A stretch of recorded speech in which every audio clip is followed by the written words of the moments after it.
사무엘하 2장 12절에서 32절. 어느 날 아브넬 장군은 이스보셋의 일부 병력을 데리고 마하나임에서 기브온으로 갔다. 그러자 수르야의 아들 요압 장군이 다윗의 일부 병력을 이끌고 나와 기브온 연못가에서 그들을 만났다. 그들은 연못 이편 저편에서 서로 마주보고 앉았다. 그때 아브넬이 요압에게 우리 양편에서 젊은 군인들을 뽑아 서로 칼싸움을 시켜보는 것이 어떤가? 하고 제안하자 요압은 기꺼이 승낙하였다. 그래서 양편에서 각각 12명씩 뽑아 세웠는데 그들은 서로 머리를 붙잡고 칼로 상대편의 옆구리를 찔렀다. 그러자 모두 그 자리에서 쓰러지고 말았다. 그래서 그때부터 그곳을 칼의 밭이라 부르게 되었다. 그런 다음 양군 사이에는 치열한 싸움이 벌어졌다. 결국 아브넬과 이스라엘 군이 요압과 다윗의 군대에게 패하고 말았다. 그때 요압의 형제 아비새와 아사엘도 그곳에 있었다. 아사엘은 노루처럼 빨리 뛸 수 있었으므로 아브넬의 추격에 나섰다. 그가 한결같이 끈질기게 추격하자 아브넬이 뒤를 돌아보며 물었다. 네가 아사엘이냐? 그렇다, 나다. 너는 나를 쫓는 일을 그만두고 다른 사람을 추격하여 그가 가진 것을 빼앗아라. 그러나 아사엘은 그를 계속 추격하였다. 그래서 아브넬이 아사엘에게 말하였다. 나를 쫓는 일을 중단하라. 너는 어째서 내가 너를 죽이게끔 하느냐? 만일 내가 너를 죽인다면 내가 어떻게 너의 형 요압과 대면할 수 있겠느냐? 그래도 아사헬이 돌아서지 않으므로 아브넬은 자기 창 뒤쪽 끝으로 그의 배를 찔렀다. 그러자 창이 그의 등을 꿰뚫고 나왔고 아사헬은 곧 땅에 쓰러져 죽었다. 그 후로 그곳을 지나가는 사람마다 아사헬이 쓰러져 죽은 곳에 이르러 발걸음을 멈추었다.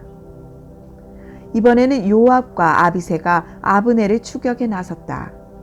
그들이 기브온 광야로 가는 길가에 기아 맞은편 암마산에 도착했을 때 해가 졌고 베냐민 지파의 아브넬 군대는 그 산 꼭대기에 모여 있었다. 이때 아브넬이 요압에게 외쳤다. 우리가 계속 칼로 서로를 죽여야 하느냐? 너는 어째서 비참한 결과를 내다보지 못하느냐? 우리는 다 같은 동족이다. 네가 언제나 네 부하들에게 우리를 더 이상 추격하지 말라고 명령하겠느냐? 그때 요압이 대답하였다. 내가 살아계신 하나님 앞에서 맹세하지만 네가 싸움을 거는 말을 하지 않았더라면 우리가 아침에 벌써 돌아갔을 것이며 이렇게 너희를 추격하지도 않았을 것이다.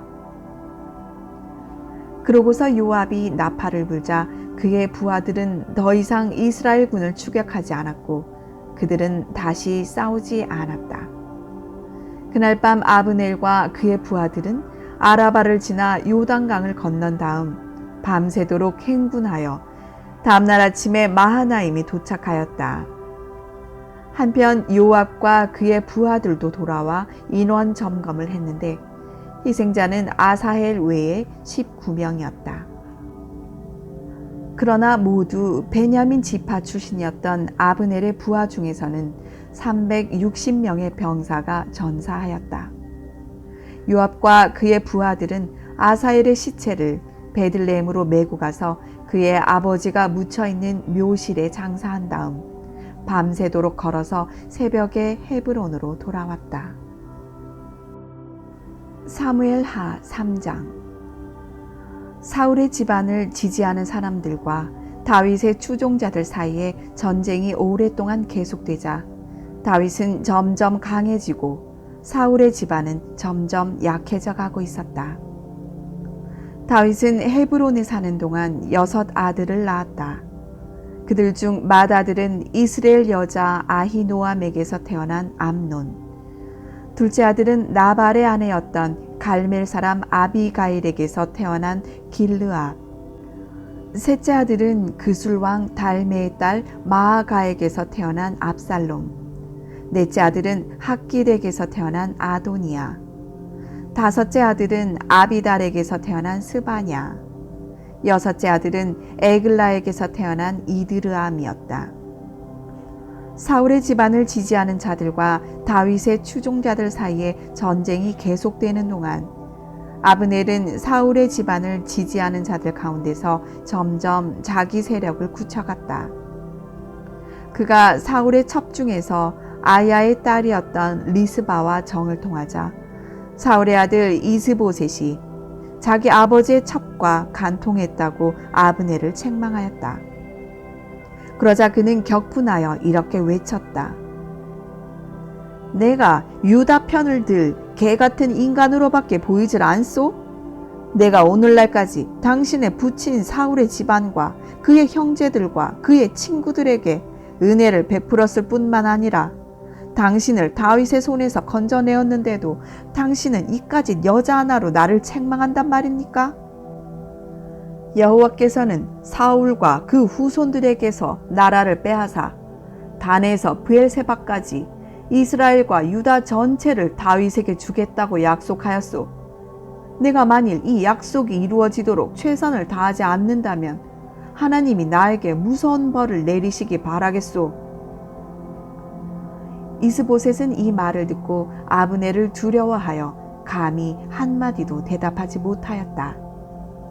그러고서 아브넬은 다윗에게 이런 전가를 보냈다. 이 땅이 누구 것입니까? 나와 협상합시다. 온 이스라엘이 당신에게 넘어갈 수 있도록 내가 당신을 돕겠습니다. 그래서 다윗은 좋다. 하지만 한 가지 조건이 있다. 내가 사울의 딸 미가를 나에게 데려오너라. 그렇지 않으면 내가 너와 협상하지 않겠다. 하고 아브넬에게 통보한 다음 이스보셋에게 이런 전가를 보냈다. 내 아내 미가를 나에게 돌려주시오. 내가 그녀와 결혼하기 위해서 블레셋 사람의 포피 100개를 상납하였소. 그러자 이스보셋이 미가를 그녀의 남편 발디엘에게서 데려오라고 명령하였다. 그러나 그녀의 남편이 바후림까지 울면서 자기 아내를 뒤따라오자 아브넬이 그에게 집으로 돌아가거라 하고 말하였다. 그래서 그는 눈물을 머금고 되돌아갔다.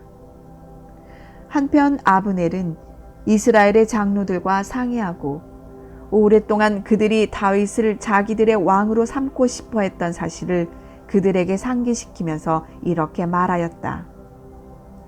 자, 때가 왔소. 여호와께서 하신 말씀을 생각해 보시오.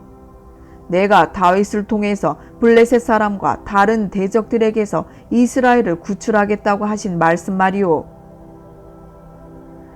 아브넬은 또 베냐민 지파 사람들에게도 이 말을 하고 베냐민 사람들과 이스라엘 사람들의 생각을 다윗에게 보고하려고 헤브론을 향해 떠났다.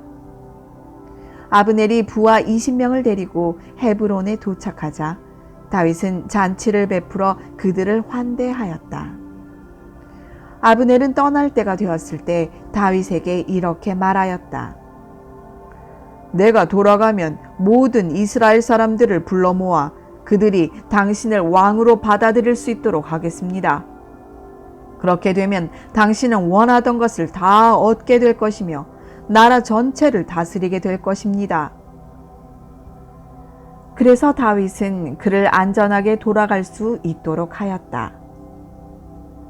바로 그때 요압과 그의 부하들은 적을 약탈하고 많은 전리품을 가지고 돌아왔다. 그러나 그는 아브넬이 왕을 찾아왔는데도 왕이 그를 안전하게 돌려보냈다는 말을 듣고 왕에게 가서 말하였다. 이게 무슨 일입니까? 왕에게 찾아온 아브넬을 왕은 어째서 안전하게 돌려보냈습니까? 왕도 잘 아시겠지만 그가 여기까지 온 것은 왕을 속이고 왕의 모든 동태를 살피기 위해서입니다.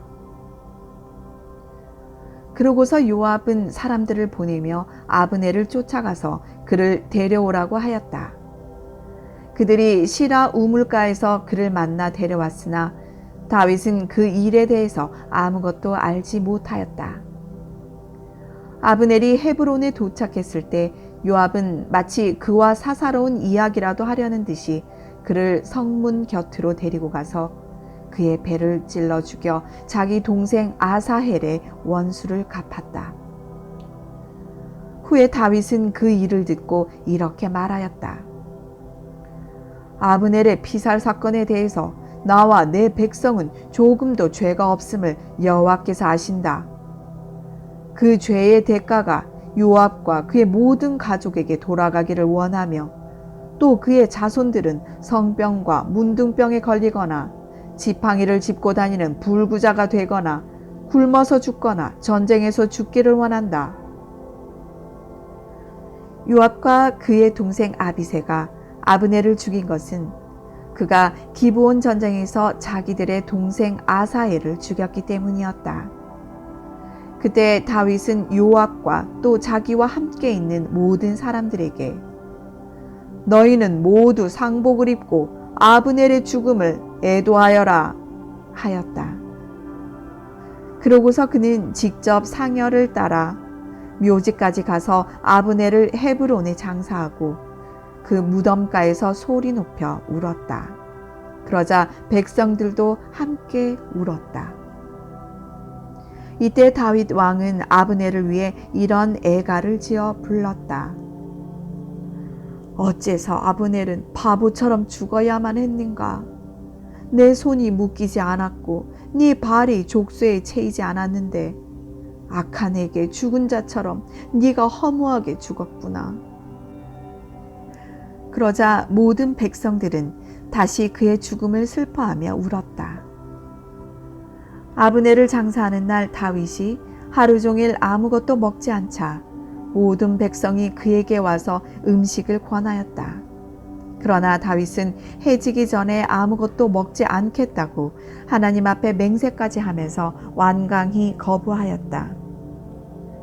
백성들은 이것을 보고 기뻐하며 왕이 하는 일이라면 무엇이든지 다 기쁘게 여겼다. 그제서야 유다와 이스라엘의 모든 백성들은 다윗의 행동을 보고 그가 아브넬의 살해 사건에 조금도 관련되지 않았다는 것을 알게 되었다. 그때 다윗은 그의 신하들에게 이렇게 말하였다. 오늘 이스라엘에서 한 사람의 위대한 지도자가 죽은 것을 그대들은 알지 못하시오? 내가 비록 하나님이 세우신 왕이지만 오늘날 내 힘이 약하여서 다루기에 벅찬 스루야의 이 두 아들을 어떻게 처리해야 할지 모르겠구나. 아무튼 여호와께서 악한 자들에게 그들의 악한 행위대로 갚아주시기를 원할 뿐이요. 사무엘하 4장. 사울의 아들 이스보셋은 아브넬이 헤브론에서 죽었다는 말을 듣고 두려워 맥이 쭉 빠졌으며 모든 이스라엘 사람들도 놀라지 않을 수 없었다. 이스보셋에게는 바하나와 레갑이라는 두 명의 군 지휘관이 있었다. 그들은 형제로서 이스보셋 왕이 이끄는 두 특공대의 대장들이며 베냐민 지파의 브에롯 사람 림몬의 아들들이었다. 이 브에롯 사람들은 일찍 기타임으로 도망가서 계속 그곳에 살고 있으나 여전히 베냐민 사람으로 인정되었다. 사울의 아들 요나단에게는 무비보셋이라는 절뚝발이 아들 하나가 있었다. 그는 사울과 요나단이 이스라엘 전쟁에서 전사했을 때 5살이었다. 그들이 죽었다는 소식이 성에 전해지자 그 아이의 유모가 그를 안고 급히 도망가다가 아이를 떨어뜨려 그때부터 절개되었다. 어느 날 레갑과 바하나가 이스보셋의 집을 향해 떠났다. 그들은 정오쯤 되어 그곳에 도착했는데 그때 이스보셋은 낮잠을 자고 있었다. 그들은 밀을 가지러 온 척하고 집 안으로 들어가 침실에서 자고 있는 이스보셋을 죽이고 그의 머리를 잘라 밤새도록 아라바 길로 도망쳐 나왔다. 그들은 헤브론에 도착하여 그 머리를 다윗에게 주면서 이렇게 말하였다. 보십시오. 왕을 죽이려고 하던 원수 사울의 아들 이스보셋의 머리가 여기 있습니다. 오늘 여호와께서 왕의 원수를 사울과 그의 후손들에게 갚으셨습니다. 그러자 다윗이 대답하였다. 나를 내 대적의 손에서 구원하신 여호와의 이름으로 내가 맹세한다. 내가 시글락에 있을 때 어떤 사람이 나에게 사울이 죽었습니다 하고 말해 주었다. 그는 자기가 좋은 소식을 전해 주었다고 생각했으나 나는 그를 잡아 죽였다. 그것이 바로 그가 전해준 그 소식의 대가였는데 하물며 침실에 누워있는 죄 없는 사람을 죽인 이 악한들을 내가 어떻게 죽이지 않겠느냐. 내가 억울하게 죽은 이스보셋의 원수를 너희에게 갚아 이 땅에서 너희를 없애버리고 말겠다. 그들을 죽이라는 다윗의 명령이 떨어지자 다윗의 경호병들은 그들을 죽이고 그들의 팔다리를 자른 다음 그 시체는 헤브론 못가에 메어 달고 이스보셋의 머리는 가져다가 헤브론에 있는 아브넬의 묘실에 장사하였다. 사무엘하 5장. 그때 이스라엘 모든 지파의 대표들이 헤브론에 있는 다윗에게 와서 이렇게 말하였다. 우리는 왕과 핏줄을 같이 한 형제들입니다. 사울이 우리의 왕이었을 때에도 전쟁에서 이스라엘군을 지휘한 사람은 왕이었습니다. 그리고 여호와께서도 왕이 이스라엘의 목자와 통치자가 될 것이라고 말씀하셨습니다. 그래서 다윗이 여호와 앞에서 이스라엘의 지도자들과 그곳 헤브론에서 계약을 맺자 그들은 다윗에게 기름을 부어 그를 이스라엘의 왕으로 삼았다. 다윗은 30세의 왕이 되어 약 40년 동안 다스렸는데 헤브론에서 7년 6개월 동안 유다를 다스렸고 예루살렘에서 이스라엘과 유다를 33년 동안 다스렸다. 다윗이 예루살렘에 사는 여부스 사람들을 치고자 그의 군대를 이끌고 올라갔을 때 그들은 네가 절대로 이리 들어오지 못할 것이다. 장님이나 절뚝발이라도 너를 막아낼 수 있다. 하고 큰 소리 쳤다. 이것은 자기들의 성이 침공할 수 없을 만큼 튼튼하다고 생각했기 때문이었다. 그러나 다윗과 그의 군대는 그들을 공격하여 시온 요새를 점령하였다. 지금은 그것이 다윗성이라고 불려지고 있다. 그날 다윗은 여부스 사람의 모욕적인 말을 듣고 자기 병사들에게 누구든지 여부스 사람을 치려고 하는 자는 하수구를 통해서 성으로 들어가 이 다윗이 미워하는 절뚝발이와 장님을 쳐라 하였다. 그래서 장님과 절뚝발이는 여호와의 집에 들어오지 못하리라는 속담까지 생기게 되었다. 다윗은 그 요새를 점령하여 거기에 살면서 그곳 이름을 다윗성이라 부르고 밀로에서부터 안쪽으로 빙 둘러 성을 쌓았다. 이렇게 해서 다윗은 점점 강성해 갔는데 이것은 전능하신 하나님 여호와께서 그와 함께 하셨기 때문이었다. 그때 두로왕 히람은 다윗에게 사절단을 보내고 또 백향목과 목수와 석수들을 보내 그를 위해서 궁전을 짓게 하였다. 그래서 다윗은 여호와께서 자기를 이스라엘의 왕으로 세우신 것과 그의 백성 이스라엘을 위해 그의 나라를 크게 높이신 것을 알게 되었다. 다윗은 헤브론에서 예루살렘으로 옮긴 후에 더 많은 아내와 첩을 거느렸으므로 그들에게서 많은 자녀들이 태어났다. 예루살렘에서 태어난 그의 자녀들은 삼무와 소밥, 나단, 솔로몬, 이팔, 엘리수아, 네벡, 야비야, 엘리사마, 엘리아다, 그리고 엘리벨렛이었다. 블레셋 사람들은 다윗이 이스라엘의 왕이 되었다는 말을 듣고 그를 잡으려고 올라왔다. 그러나 다윗은 그들이 온다는 것을 알고 요새로 들어갔다. 이때 블레셋 사람들은 르바임 골짜기에 도착하여 그곳을 완전히 장악하고 있었다. 그래서 다윗은 여호와께 내가 나가서 블레셋 사람들과 싸울까요? 주께서 저들을 내 손에 넘겨주시겠습니까? 하고 물었다. 그러자 여호와께서는 좋다, 나가서 싸워라. 내가 그들을 네 손에 넘겨주겠다. 하고 대답하셨다. 그래서 다윗은 나가 바알 브라심에서 그들과 싸워 격퇴하고 이렇게 외쳤다. 여호와께서 물을 쳐서 흩어버리듯이 내 앞에서 내 대적을 쳐서 흩어버리셨구나. 그렇게 해서 그곳 이름을 바알 브라심이라고 불렀다. 블레셋 사람들이 그곳에 자기들의 우상을 버리고 도망갔으므로 다윗과 그의 군대는 그 우상들을 치워버렸다. 그러나 블레셋군은 르바임 골짜기로 다시 돌아와서 그곳에 포진하고 있었다. 이때 다윗이 어떻게 해야 좋을지 여호와께 묻자 그가 이렇게 대답하셨다.